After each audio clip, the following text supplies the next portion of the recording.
Macho man या जगामध्ये जर पॉलिटिशियन नंतर सगळ्यात जास्त आपल्याला एक्सप्लॉइट कोणी केलं असेल ना, तर या सिनेमावाल्यांनी आहेत. सिनेमॅटिक लिबर्टीच्या नावाखाली है ना, काही दाखवतात. त्यातला पार्ट 1 एक गोष्ट अचानकपणे परत एकदा एक सिरीज बघताना माझ्या डोळ्यासमोर आली.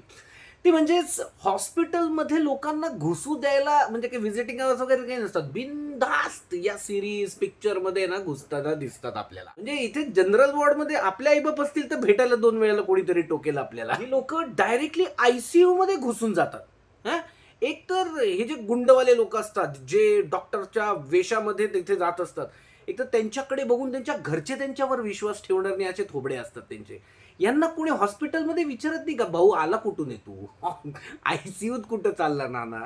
नाही, बिंदास येऊन जावं, काही विषय नाही. लोक बाजूला ठेवून काही गोष्टी बघायच्या असतात. तर त्याच गोष्टीला वाटतात सिनेमॅटिक लिबर्टी. कोणी विचारत नाही ना, आजपर्यंत कोणाला घेणं देणंच नाहीये जगात. इतके विषय चालू आहेत, इथे पोल्युशन बद्दल विचारत नाही, एवढ्या छोट्या गोष्टीबद्दल कशाला विचारतील.